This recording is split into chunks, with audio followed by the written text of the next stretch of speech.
Welcome, everyone, to the Lair of Secrets podcast, a podcast about exploring the sprawling caverns of gaming, hidden treasures of geekdom, and the unexpected intersections of reality. My name's Ken Newquist, and I said I wouldn't buy any more RPGs. I lied. And I am David Moore, and I harnessed the power of the lunar eclipse and kept the sun lit. You're welcome. Impressive. Yes. So today we're actually going to talk about Cyberpunk 2020, or not Cyberpunk 2020, Cyberpunk RED. And our upcoming campaign, but let's talk a little bit about what's been going on with the two of us between last time and this time. This we actually had only 1 week instead of 2 weeks between our episodes, so I have a shorter update. That's okay. I'll make up for that. So I've been reading Count Zero, which is the William Gibson's follow-up to Neuromancer. It's the second book in the Sprawl Trilogy, and I'm just going to go out and maybe somebody's going to have to revoke my Cyberpunk card. I don't think I realized that his first three books, that those three books were called the Sprawl Trilogy until I went into Goodreads and added it to my bookshelf. I also don't think I ever read Count Zero. I know that I've read the first one, which is Neuromancer, and I know that I've read Mona Lisa Overdrive because it's iconic. Just the name is iconic. Yes. But I'm 99.9% sure that I have never read Count Zero, which is nice because it's new Cyberpunk that I haven't read, and it's by Gibson, which means it's good. So. Yep. I have not. I just started Neuromancer. I don't know if I actually read it. I am enjoying his prologue where he talks about the fact that he has payphones in the book and hadn't thought about the fact that even though in science fiction at the time they had wireless communication devices, but no one thought of a phone that was a wireless communication device. Right.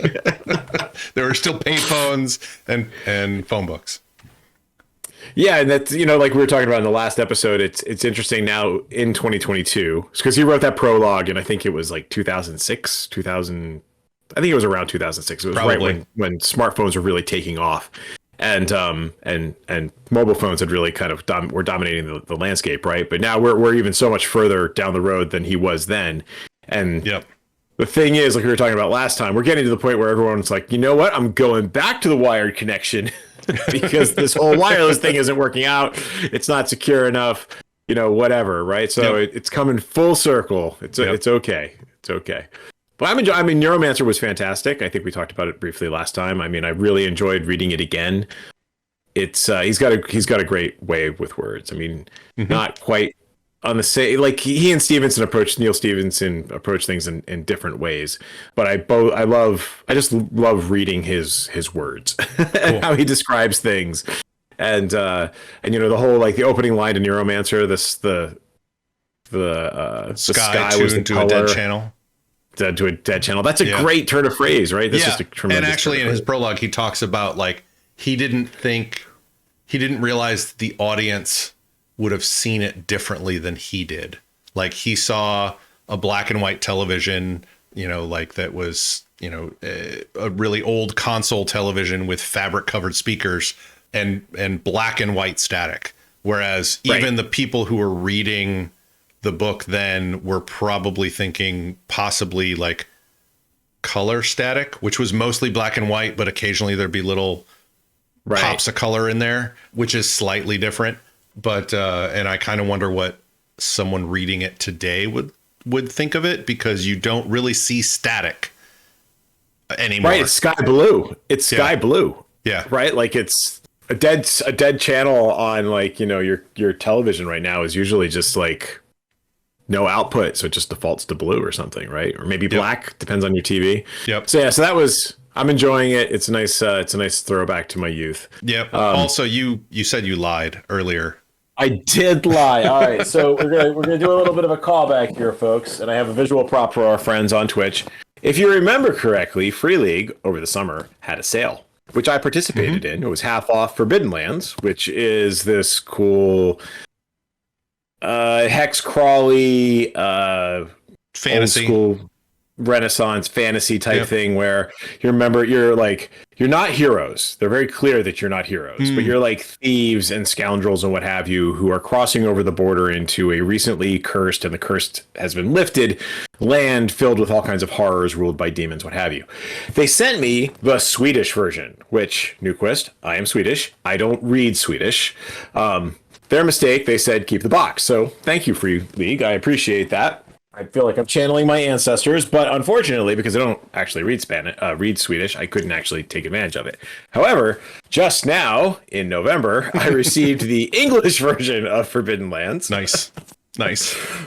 Which it's very nice. It's now it's had 2 sets. I'm tempted to keep them both, and if I ever play this with my friends, give them like the Swedish version, the Swedish versions of handouts and the map and what have you, right? And make them try and understand the Swedish version, right? But it comes with 2 cool faux leather books. Nice. One for the game master, one for the player. I have the PDF, which is not the same. Yeah, it's super duper cool, and I have so many stickers. I'll just keep it in the box because I can't get it out. There are stickers. So similar to like Gloomhaven, where as you explore things, you can put stickers on the map. Yeah, so you explore the map, and then you put the stickers on when you find stuff. So, and then there's a Legends and Adventures book. So it's a very nice, very fat, very heavy box set, which I now have 2 of. Nice. It's just one I can't understand. So I kind of wonder if, because it's a hex crawl, I kind of wonder if it would work with like something like a website and play by post. I think it could. I don't know. I have not read anything because I have been good and I have been concentrating. Although I have bought more role-playing games, which again, I'm not being entirely good. Although I have bought more games, I haven't been reading them. Okay. Because I'm focused on Cyberpunk RED. Gotcha. Which I am making steady progress getting through. I think Cyberpunk RED may be the most of a role-playing game book I've read in years. Gotcha. I have to run it, so I actually have to read it. Yeah, they recently came out with, it was like basically an update to the pre-release that they did, because the pre-release stuff, the rules changed between the pre-release and the release, which is kind of normal if you're releasing it as like a mini playtest sort of thing. And I'm trying to remember what the name of it is. And by trying to remember, I mean, I'm going to our Talsorian Games right now. And it's under their downloadable content, game aids, and DLC. And it could be organized a little better. So they had the Jumpstart kit. And then recently they also did Tales of the Red Plus, which is all the maps that are in Tales of the Red. Like their original size, not like the teeny tiny size that is in the PDF. Definitely very helpful when I'm doing Tailspire stuff, doing more maps in there just for fun. I'm trying to find it now. Thought there was another one. Maybe it is not a free download. I thought it was. Yeah, I don't know. I haven't come across it yet, but I believe you that it's out there. Yeah. It's basically it's an update to the Jumpstart kit. It's basically the same thing. Cyber Easy Mode is what it's called. Right. Yes. Yeah. We talked about it last time, I think. Yeah. And so Easy Mode is stripped down version. Like if you want to do a one shot, you could do Easy Mode and not buy the books and such. Right. They just announced, I believe it was today, or maybe yesterday, that they are doing the Cyberpunk Edgerunners kit, which is, I believe, it's either a book or a box set, but it's basically taking Cyberpunk RED into the Cyberpunk 2077 world. So that'll be interesting. That would be excellent. So talking about Cyberpunk that's not Cyberpunk RED, Cyborg is now almost out. So Cyborg is the science fiction iteration of Morkborg. You kickstarted it, right? No, I did not. I missed the Kickstarter, which I was disappointed because I only got into Morkborg after Morkborg. I knew how to pronounce it, and then we didn't talk about it for a while. I always say Morkborg in my head. In any case, I missed the Kickstarter because I didn't get into the original game until much later. But this is the Kickstarter had come and gone, but now it's coming out. It's dropping November 15th, or dropped November 15th, given how our release schedule usually goes. Yep. And it's a similar aesthetic to Morkborg, so it's got all the crazy art and tremendous color schemes, and like just makes your head hurt in a pleasant sort of way. But it's not post-apocalyptic cyberpunk. It's like apocalyptic cyberpunk, if I understand. The apocalypse correctly. is happening.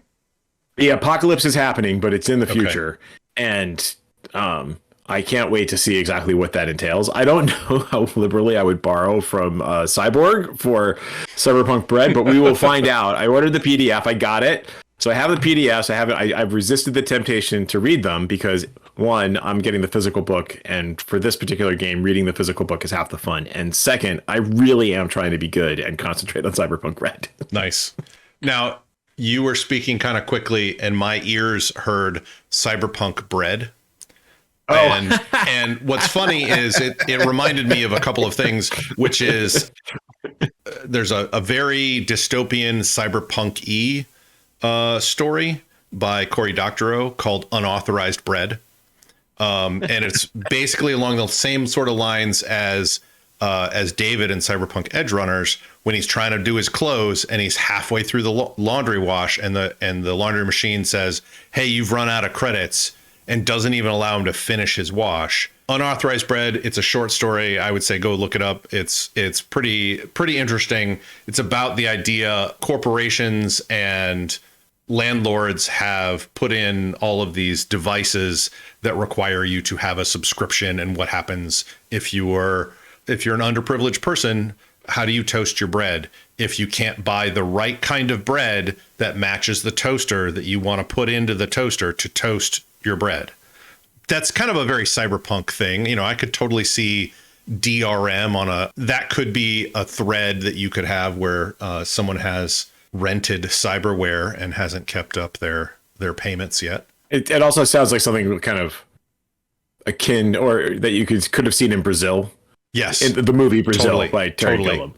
Totally. Terry Gilliam. Terry Gilliam. But, yes. Brazil is amazing. It's an amazing movie. We're talking about dystopia. I mean, it's not cyberpunk, but it's got aspects of actually some things I might want to include in a campaign. I would say the cyber part isn't there, but the punk certainly is there. Yes. And the dystopian future is definitely there. So other things that I've already purchased but haven't arrived yet include Mothership, which is another sort of old school, lightweight role-playing game. You like aliens? Talked about it. I do. I love aliens. I need more games that feature people trapped in space with monsters. But unfortunately, it was supposed to drop this month, and it's not. It's now it looks like it's gonna come out in the Q1 of 2023. Got it. But I did get the work in progress versions of two modules, Dead Planet, which I already owned, but it's like the updated version for Mothership 1.0, and A Pound of Flesh, which I did not already own. So those are two modules that have the same sort of they both Mothership and Cyborg and Morkborg are part of this kind of next generation of role-playing games that decided to do fun and interesting things with layout. They may confuse you, and they may be difficult to read, but they are interesting. Got it. I'd say Mothership's layouts tend to be far more functional, but very, very compressed, like just the absolute essentials that you need to generate atmosphere plus understand what it is you're doing. Got it. Probably a lot of improv required, but it's some good stuff, and I'm looking forward to reading them when I'm done with Cyberpunk RED. So it's testing your willpower here. It's totally testing my willpower. Christmas can't get here long enough because they need a month of just reading books or a week of reading books for Christmas break, you know. So you've been doing some cyberpunky stuff. I have been doing a little bit. There's other stuff that's gone on, but like one of the things that I was working on was Chris Miller on before. He was part of our Scum and Villainy crew, but he wants to learn more front end development as well as the back end development he already knows. And so we pulled up Cyberpunk Screamsheets, which is a PDF/JPEG kit that our Talsorian Games put out. He and I have been putting together basically a web version of it.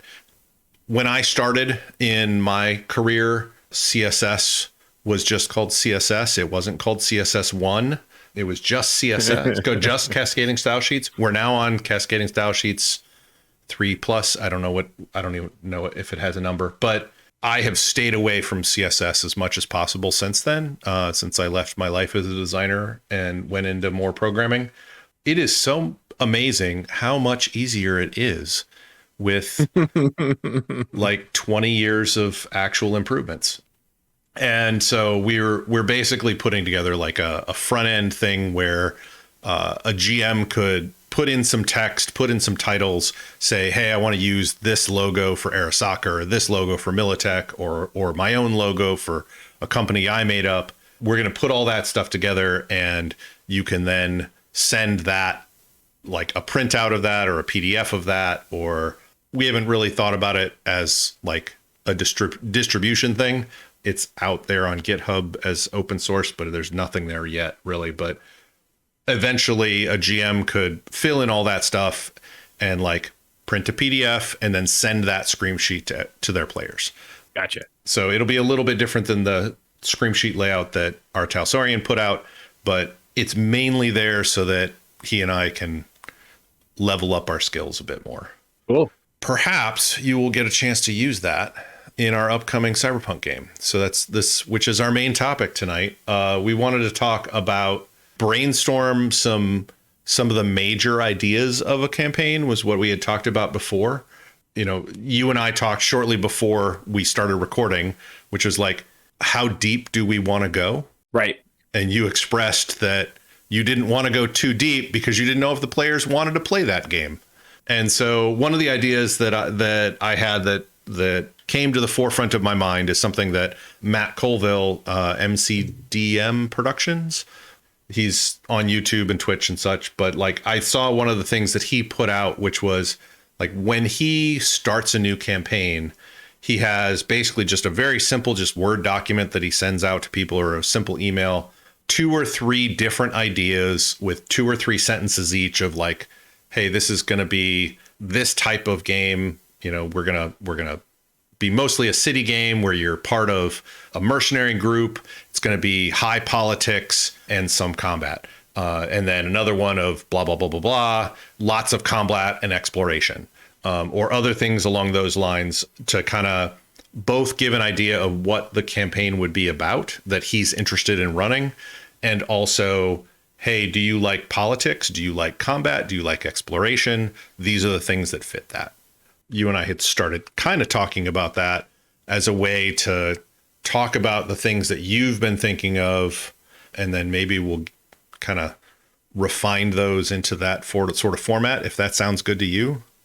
Yeah, I think that's a good plan. Cool. All right. Yeah, I think, you know, what I've been largely doing as we've been talking about Cyberpunk for like this whole season. Yeah. And as I've been rereading Neuromancer and starting to play Cyberpunk 2077, watching Edgerunners. I'm also watching Blade Runner right now, just like squirreling away ideas as I see them, just like putting them into Google Keep and saying, okay, this is a thing that I think would be interesting. Nice. So that's basically where I've been at. And then eventually, and I think this is pretty much how I do campaigns. Like I rarely sit down and go, I have this great arc. Maybe when I was younger, I did that because I had more time to sit down and think deep thoughts, but now I don't. Yeah. I was very much a sandbox GM. As the beginning of Dune puts it, beginnings are a very delicate time.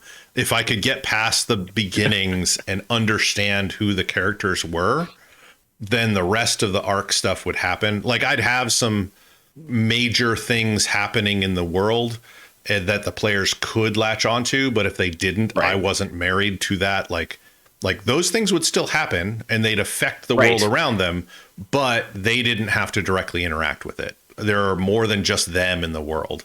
Yeah, I was very much more of a sandbox person than a definite begin and end. And here's the novel I've written in the middle. Right.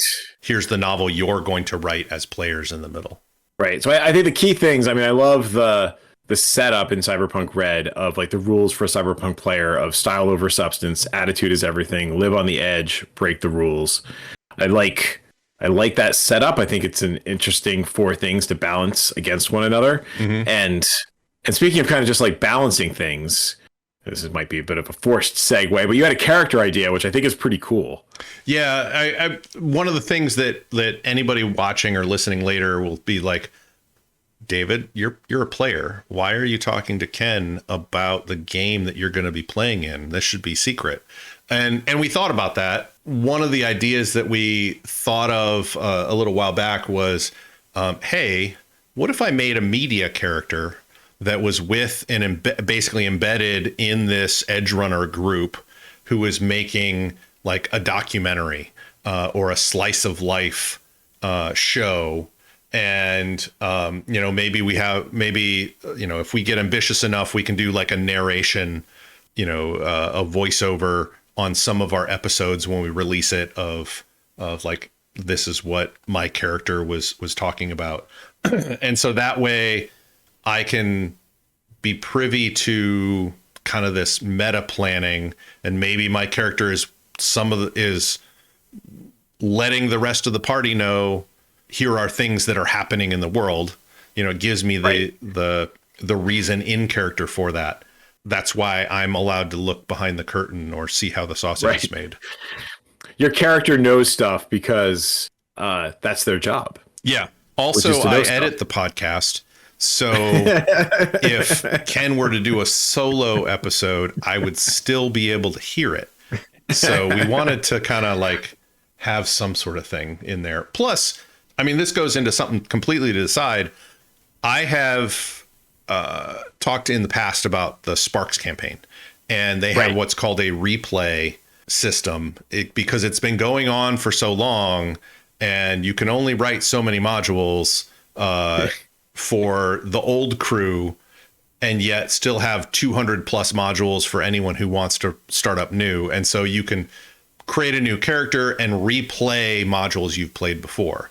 I have gone into that, and those modules, even if I remember them perfectly, which I never do, even if I remembered them perfectly, I'm playing a completely different character. Everybody else there is completely different. And so the module plays completely differently for me the second time than it did the first time. And it is just as enjoyable.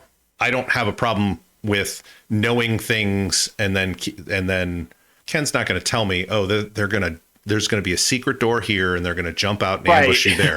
They're not going to tell me that.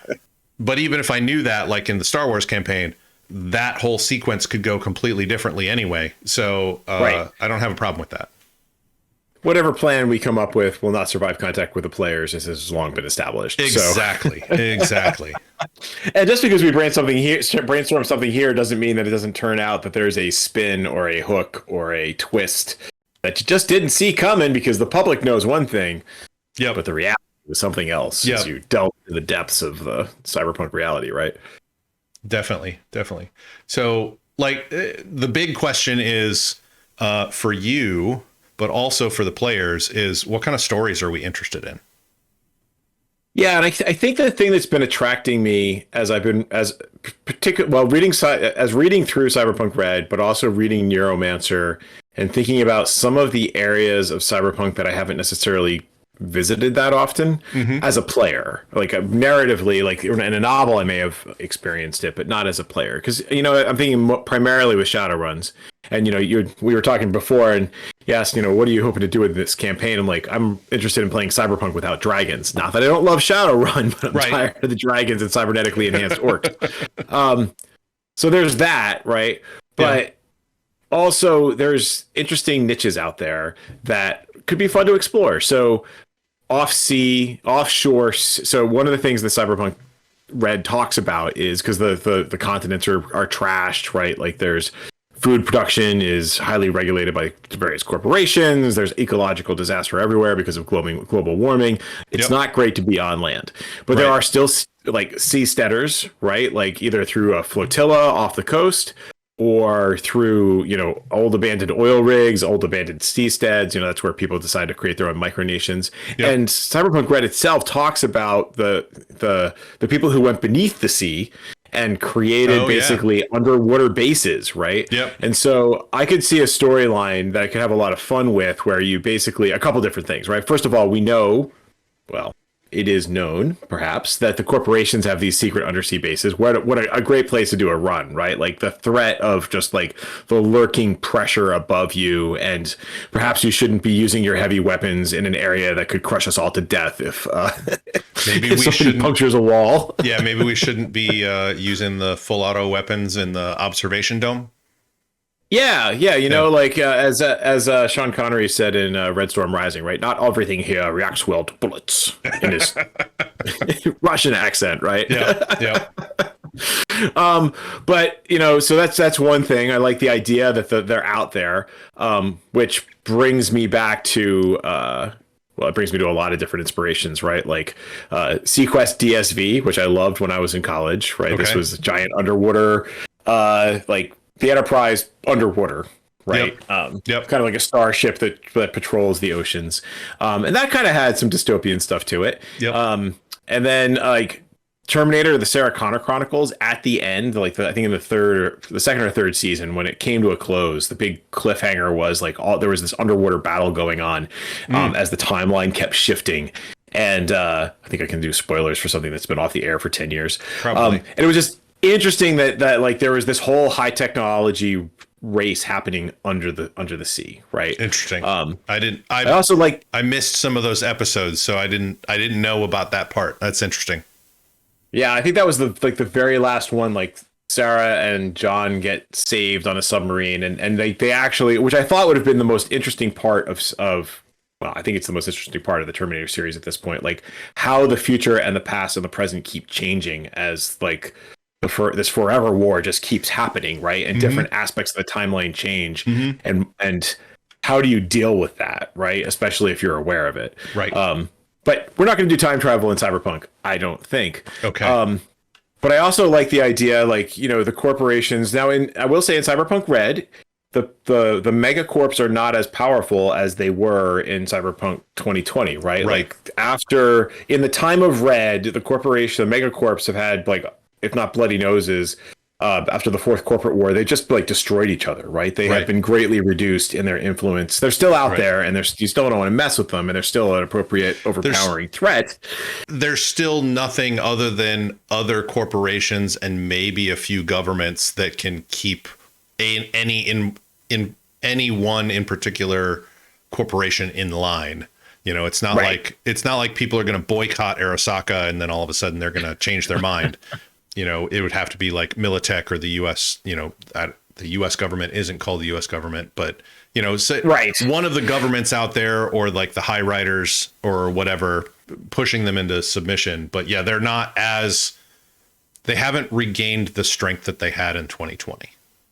Right. And there's a lot more factions and a lot more interesting factions to play with. So I like the other way to go with seasteading is you got your crazy ass libertarians living off on your seasteads. And they're like, we don't need your corporate stuff. We're going to rebuild everything from scratch. Right. And they're doing maybe brilliant things out on these seasteads and like hacking things together. Right. Because, you know, I remember seeing a conversation somewhere. It might have been on our Slack team or on Twitter. And they were talking about, you know, oh, look at this cool, sleek cyberpunk thing. And like, someone's like, that's not cyberpunk. Cyberpunk is when you take three different things and you hack them apart, and you void all the warranties and then you build a thing together. And I'm like, that is true. However, what we mostly see in cyberpunk, which goes back to style over substance and attitude is everything, is like, I may hate the corporations, but damn it, if they've got a thing that's going to let me move at the speed of sound, I'm totally installing that on my spine and hating them all the while, right?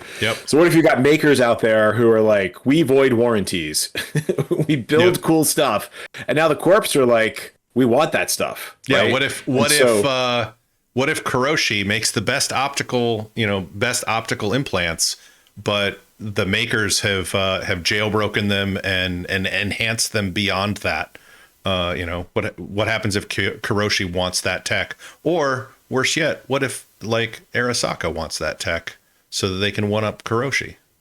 Right, exactly. And maybe somebody has a lead on these makers. They're laying low. Nobody actually knows about them, but they have the cool tech. You go visit them because you need the resources to be able to get down to the deep of the underwater corporate hangouts, right? Or you strike a deal, or, you know, I think there's some interesting things to be playing around with. Like, there's not like there's water combat rules for Cyberpunk, Right. but I don't think that would be the point. But there's also like in the lore of Cyberpunk Red, they were also saying that like there's a lot more effectively startups as well. Right. You know, Right. corporations that start and maybe flame out or just collapse later. You know, maybe some of those makers like do the whole, we're going to make this in our garage and then, you know, get some funding and become a corporation to rival somebody else.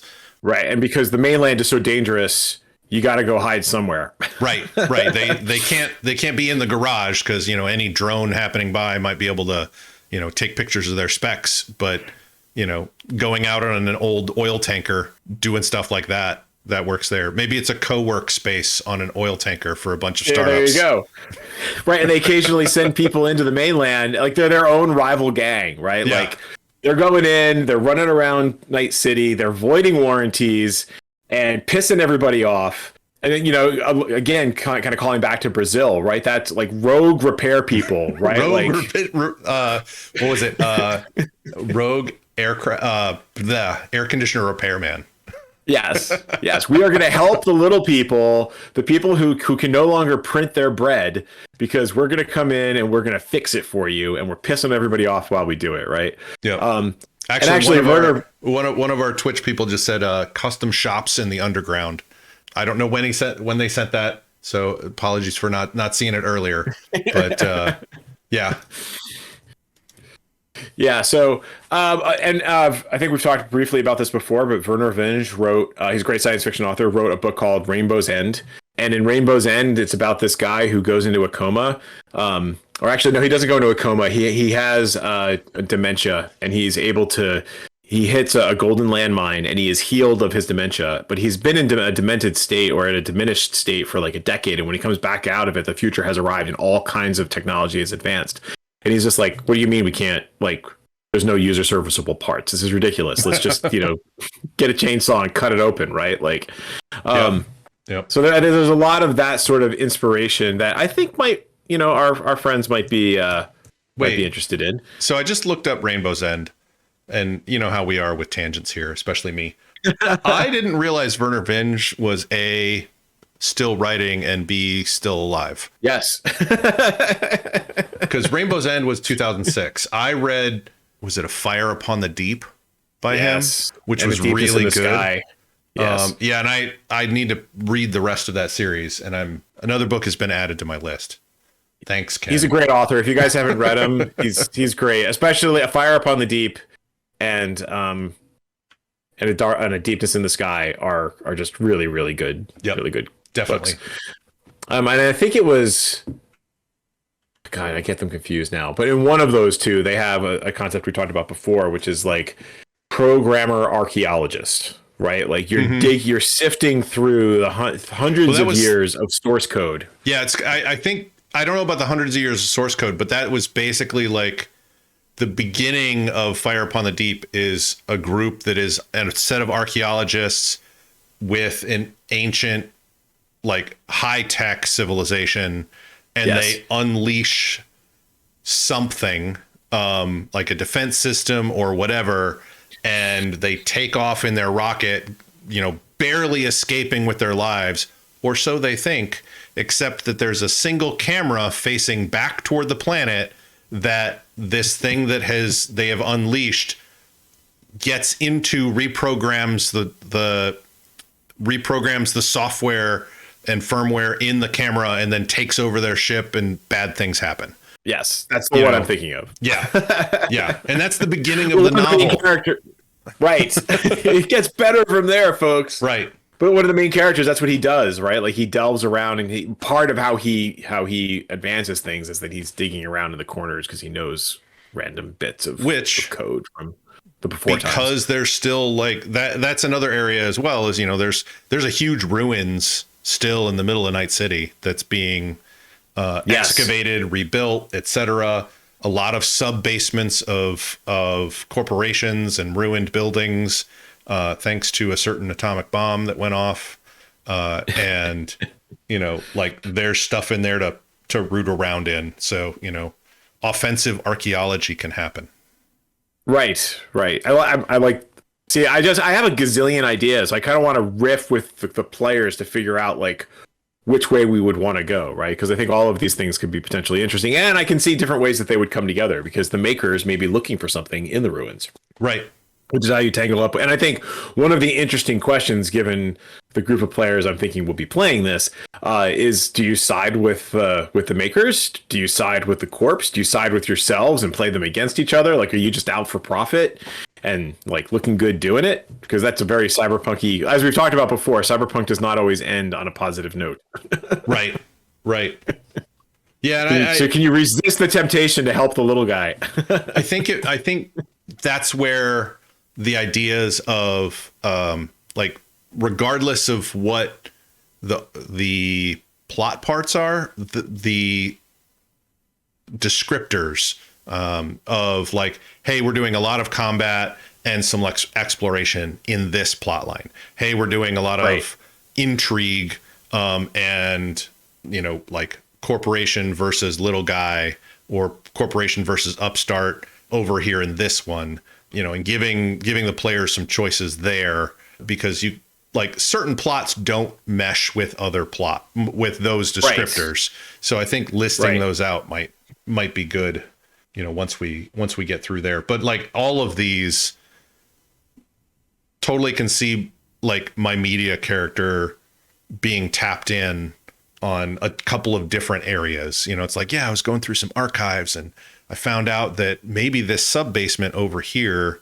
that they want us to go in, it might have some blah, blah, blah, blah, blah, blah. And the thing is, even if the players don't get involved in it, like you were talking about before, these can still be a subplot that's like, it's just happening in the background. It's going on. You need content for your scream sheet, and there's this thing that's happening, and we're actively ignoring it because that's what players do. Yeah. Actually, that's one of the things that I used to do, is similar to a scream sheet, was between each D&D game that I was running, sandboxy wise, I would give like a summary of what happened the last time in the game to remind all the players and to kind of give them a physical record of here's what happened, at least according to this bard who is writing this.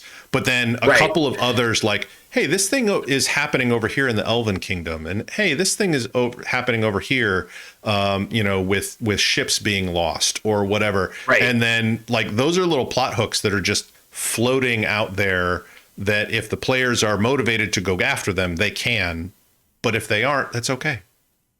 Right.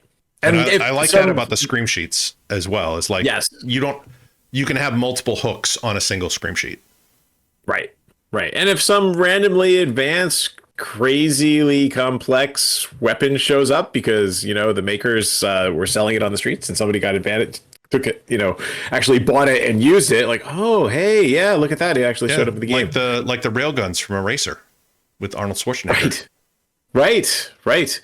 So another thought, like kind of playing with the water stuff, like Rummage Flotilla, right? Like there's the great plastic, what the heck is that thing called? I see you've linked to it in the show notes. There are multiple plastic, like Sargasso Sea type floating detritus in the ocean. Right. And yeah, there's a, even right now, there's a place called Ocean Cleanup that has created a special vessel that basically has a conveyor belt that sucks all this stuff up, lets the water drain off, and then they can sort it and put it into bags and recycle it or do whatever with it, or reclaim it. If we can do it now, they can do it in 2045. And they have more inspiration to do it because access to the natural resources is a lot scarcer in the time of Red, right? Like it could also be possibly either publicly known or a cover for them looking for things like container ships that went down or containers that fell off of container ships to salvage stuff out of the ocean as well. Or entire space stations that crashed into the ocean, because there is a spot in the Pacific Ocean, I kid you not, that the world's nations target all of their deorbit burns to hit. So when you try and deorbit a space station. Which is probably why they're so upset with China that they did not target that area. Recently, there was a couple of rocket launches that did not go well, and China had to like deorbit them. They didn't even make it to orbit, but they landed in areas that were not expected for things like that to land. Right. So, I did not know that like multiple countries all said, hey, this area over here, it's our rocket graveyard. Yeah, I believe I believe I'm speaking truthfully. I have to go out and find the actual article because it came up when they were talking about deorbiting the International Space Station, right? Because eventually it will be end of life, and when it comes down, it needs to come down in a controlled fashion. Unlike Skylab, for those of you who are which old landed enough, in parts of Australia. Yes, people were very concerned when I was a kid about exactly where the heck Skylab was going to hit because nobody was quite sure where Skylab was going to hit. So I Skylab went being a space station. Yet another tangent. I went to space camp in Huntsville, Alabama with my family, and they had a piece of Skylab. Yes, I remember that. It's about the size of a desk, but it's like a solid cylinder. Or nothing you would want to land on your house. Nothing you would want to land anywhere near you. Because if it landed anywhere near you, you would feel it. And it looks like it doesn't look like it fell out of orbit and burned. It just looks like a piece of a broken thing. It probably weighs, I don't know, 500 to 1,000 pounds from what I was seeing. I mean, it was not an insubstantial or not a light little piece of thing. Disgruntled Ascendant Ape is mentioning make it its own nation, formed out of plastic and connected together as a giant mine. That's pretty interesting. Yeah, I think we could do that. And Snow Crash, I mean, this is also, so riffing off of Snow Crash and Waterworld, which gets a lot of crap, but bringing it back, right? Like from a dystopian future, it kind of works in ways, right? Yeah. But Snow Crash, I think, had an aircraft carrier that had been a decommissioned aircraft carrier that was the center of a large flotilla in the book, if I remember correctly. Okay. Yep. I remember there was an underwater thing, but it might have been that aircraft carrier that I'm remembering. But that was their place that they had a bunch of people hooked up and were basically being used as computation power.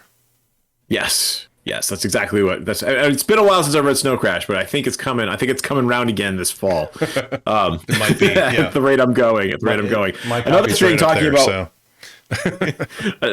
Another thing, steal inspiration from anywhere, right? David Brin wrote a novel called Earth, and this was his kind of take on a near future, how things could go wrong, but how we might also be able to fix them. And one of the major things in that book was mining landfills, right, for valuable resources. Because for decades we've been throwing out computers before we realized, hey, there's valuable metals in the computers that we should probably get back, right? Yep. And there comes a point. I mean, how much like steel and aluminum have been thrown in there in decades past because we didn't have recycling, we just threw it away. And gold and copper, and all of this stuff that's good conducting stuff. And if you have veins of junk because somebody tossed out all of their old 286s to make way for the 386s, you just have to dig through that layer of ET cartridges. Right, exactly. But we can find a use for those too. They did actually dig those up, by the way. I heard a few years back. I heard. Yeah. I have not. I've still not played ET. I have not either.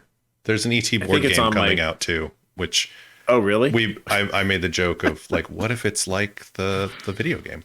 What if it's a faithful rendition of the video game? Oh wow, it's not. I'm sure it's better. My terrible 2600 game that I was never able to beat yet spent hours trying to do so was the Superman game for the 2600. Oh, I never had that one. It has you running around beating up thugs and occasionally trying to build a bridge that kept getting blown up. I don't think there was any way to beat it. My guess is there probably wasn't. Yeah. So there could be, continuing our riff on things crashing into the planet. There's a lot of stuff up there. Skylab, to keep it, was basically they took a Saturn V, which we moon rocket, right? We sent the Apollo missions to the moon using it, and they basically swapped out the topmost section and put in Skylab as a kind of pre-built space station that got lifted into orbit, right? All one piece. No assembly required. We got a lot bigger stuff up there, and in the time of Red, there's even more big stuff up there. Yep. So there's the Crystal some of this Palace stuff is up there. Right. Right. So there's a lot of space junk in general. So you never know when that stuff's going to deorbit. And if something particularly interesting came down that someone had been tracking for quite a while and anticipating it was going to come down, that could be another interesting thing, right? Oh, yeah. You know, crashing on land or crashing in the ocean, whatever, like these different aspects could start coming together. It's kind of like it's basically that part right there is the core of Dyson Fall as a game. True. Yes, exactly. You know, but for Cyberpunk Red, it's what's interesting about that is, you know, as horrible as your street life can be on Earth, most of the rich people have left. There's a decent amount of rich people still on Earth, but a lot of them are in orbit. A lot of them are beyond orbit. When people of that wealth go up there, they tend to take stuff with them. And so if any of that stuff falls, you know, that might be something very worthwhile to go get, which also might be not just riches, but technology. Yes. And what sort of entities might be tracking every bit of debris currently circling the planet? Perhaps AI, artificial intelligence, right? Mm-hmm. Obviously, AI shows up in Neuromancer. Yep. And Hardwired. A major spoiler. The book and Hardwired, right? I think we talked about it last time too. Yep. You know, it's a theme in Cyberpunk, runs throughout Cyberpunk, and so the question becomes: is it a protagonist? Is it an antagonist? Is it the fixer? Right? It doesn't. All it really wants is to acquire things, and it's not actually meant. It doesn't want to take over the world. It just wants to do stuff. Yep. Right? It has its own cryptic mission that none of us understand because it's an AI, but it's facilitating a lot of these things. And it would keep track of every star in the sky and everything that's about to come crashing down. So it could very easily be something that's working for or against your players to get them to the right place. Yep. How do you feel about AI as a character? How do I feel about as an NPC? Well, before I go into that, I would say there's another suggestion of a Soviet satellite that's been keeping an old Soviet satellite that's been keeping tabs on the nation of the world since the 1980s. That could be interesting. How would my media I haven't delved too deep into the psyche of my media characters, if that's what you're asking about. No, I was thinking more along the lines of as a person who likes Cyberpunk, or as a player, as someone who could be in a campaign, how much do you like the idea of AI even showing up? I think it's fine. I think it's good. I think you might not like this take. It's a spicy one. I think that AIs are the dragons of this setting. You know, AIs are aliens. You know, they're dragons. They're both more and less powerful than humans. You know, they have their own limitations, but they also have their own goals, which are very different than your normal humans and inscrutable. Right. I think it's interesting. You know, like you could have an AI that is totally a person who the players get along with, and they work with that AI, but then find out later that even though that AI likes them, what the AI's goal is totally antithetical to the player's survival. And the AI is like, and you know, it's like they're not doing it out of malice. They're just, this is what they want, and they're seeing the players as a tool to get there and playing them. Right. Like, but we're friends. Yes. But you're killing us. Yes. Yeah. Yeah. I sent you into that old Arasaka facility, you know, to activate this thing, you know, so that you could do this. But that thing was, nanotechnology that is, tearing us apart. Well, yes. I mean, my goal is to, restructure that entire decrepit building there and have it become a new AI haven, Right. Yeah, it's going to end badly for you. Not sorry about that, but don't worry, you'll live on forever in my memory. Yeah. I'll make sure to copy your engrams and upload you. Yeah, I'll have a hollow museum. You're still alive. What? Like you're still you. You're still a consciousness. Why are you having a problem that your body is melting? Yeah, disgruntled ascended Abe says, I thought this was what humans did all the time. Use each other until you're no longer needed. What have I done wrong that you aren't doing to yourselves? Exactly. Great, yes. right? Yes. And it's like, if you talk in modern terms of what is machine learning, coming from my background, I know that machines, AI or machine learning algorithms are trained by humans. And sometimes those humans don't train the machine learning algorithms very well. There's several fairly well-known cases now of like facial recognition software where they're trying to detect lies or sketchiness or whatever, but they trained it on a subset of people who look like me. And therefore, anyone who has different skin tones or different facial features or whatever is flagged by the machine learning algorithm. Yes. It's like, oops, we created a racist AI. Oops, it was an accident. Let's try again. But, like, humans are imperfect. We're going to be creating imperfect AI and machine learning algorithms. Like, that may not be quite the same in Cyberpunk RED. Like they may have created themselves in certain ways, like not Rayshbar, Alt. Like Alt is an engram of a real person who has become an AI, but has also kind of lost herself and, become more and less of the person that she was. And, like what happens when that AI, that engram, is what I think they call them in Cyberpunk. But what happens if that, fragments, which you and I might call having a kid, but like you have those things and you become less and less attached to a human beginning, the further generations down there you are. So yeah, you can totally have other AIs that are completely alien as well. Right. And as Ascendant Ape calls out here, hey, could very well be a corporate AI that learned from a corporate programmer focused entirely on results and not the process of getting the results. Exactly. Yeah. Like let's train a corporate AI to get results, but not look at ethics, not look at morals, not look at ethics, just results.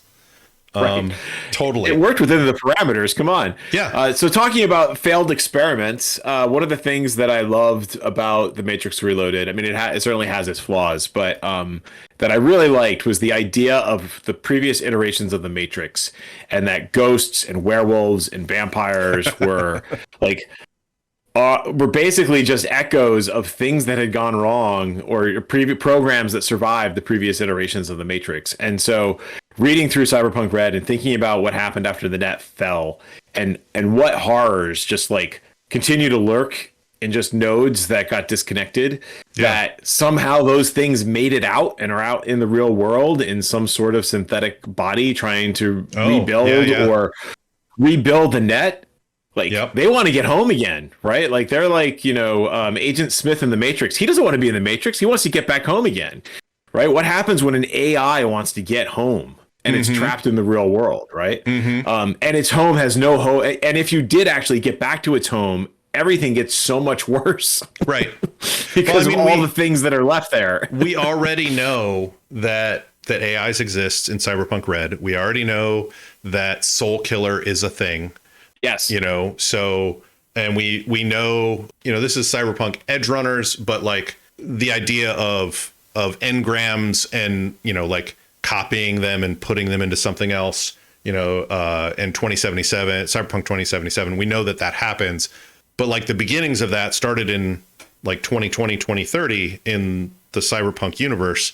So what you're talking about is totally possible. It may not be as perfect as Johnny Silverhand in Cyberpunk 2077. Like the transfer of that AI from the old net to a real body may not, also to add in a twist, may not have gone well. Right. Like only part of it may have come in intact. And maybe a part of it is basically just in pure pain or what it perceives as pain. Right. And if you were worried about a cyber psycho that still had meat on its bones, what about something that is basically pure metal, has no morals or ethics that humanity would understand? And just wants the pain to stop. But doesn't know how. Yeah, that's not terrifying at all. So part of this goes to like the theme of the campaign, right? And like how dark do people want to get, and what edges do you want to run up against? There's another detail that you might want to put in there for our session 0 or our questionnaire sort of thing is like, how dark? Yeah, I'm making a note. Yeah, and like we know a fair number of our players fairly well, but it's always good to like check in with them and say, hey, is body horror okay? Or is confronting your own humanity or confronting your own death, is that okay? Like putting up some of those, having that discussion and maybe having some safety tools in place is not a bad thing. And Ascendant 8 mentioned, not to mention the legions of rabid viruses trying to spill out of the internet at any given time. They're simulated as a mass of vicious white rabbits with sharp teeth and bloodshot eyes in the net. Nice. So long pointed teeth. Yes, the terrifying rabbits from Mothership Down. That's what's running rampant in the. Oh yeah, I was thinking Monty Python. I was also thinking Monty Python, but then I went to Mothership Down because I love the book and was terrified of the movie, as many people my age were. And so a final thing, this kind of takes us back to conventional type things, but I just came across this story today that was on Wired about IRS seizes another Silk Road hacker's 3.36 billion Bitcoin stash. Wow. Which was hidden, and I think I've used up all of my free access to this for today, but it was hidden. I think it's going to let me see it. It was, all right. See if I can get the Bitcoins. I got it. The Bitcoins were ultimately found stored in what's been described in court records as a single board computer hidden in a popcorn can, along with more than 600,000 in cash and precious metals, all held in a safe under the floorboards of a bathroom closet in the person's home. All right. So basically, as part of the deal, he told us the IRS where to find it. Like, how much of that stuff is in Cyberpunk? Is in the time of Red? Yeah. Right. Yeah. I mean, like even just thinking about it, there's a couple ways you could think about it, but like, what happens if that was in, some high-end apartment complex that is now decrepit, and someone finds out, oh, that guy's stash of currency, digital currency is still sitting there underneath the floorboards. Right. But if you found out about it, somebody else probably found out about it, and now it's a race to go find it and to stop and of course to like get through anybody else who you happen to run across while they're trying to find it too. But this is like the part where Cyberpunk is now, right? Like this would have been a plot point. This is now. This is actually happening now. What actually surprises me about this title of 3.36 billion Bitcoin stash is that current valuation Bitcoin, or is that pre-crash Bitcoin? Like I think it was the current valuation, because there was another heist.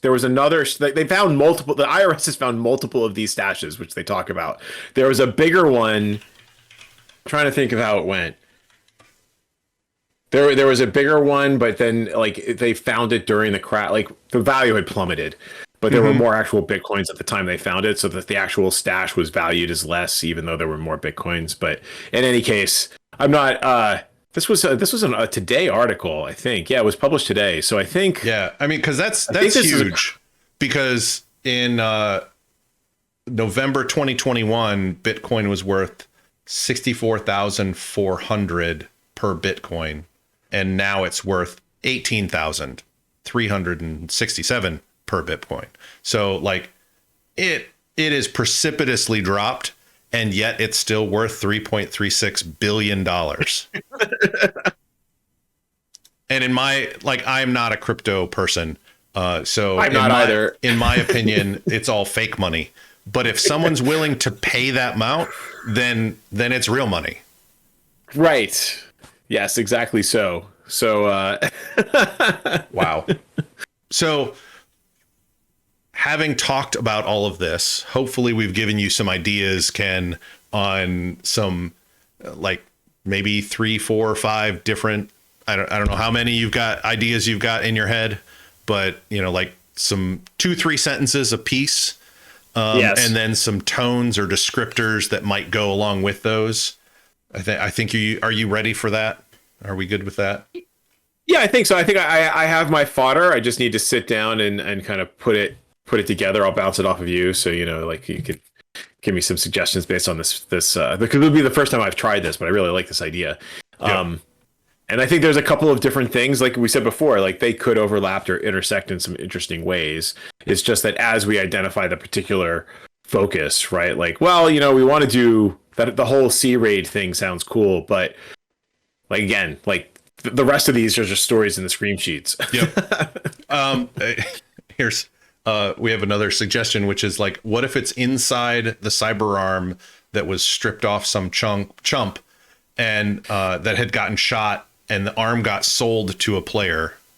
Like, what if the player has a cyber arm that they bought at a Ripper Doc, and it has some sort of secret compartment that they could have been walking around for most of the campaign arc, not knowing there was a secret compartment in it until someone figures out, oh, hey, that's so-and-so's old arm, and I bet that's where the stuff is. And then now you have to either, like, I don't know, like, it could be like a, what was the, not Streets of Fire.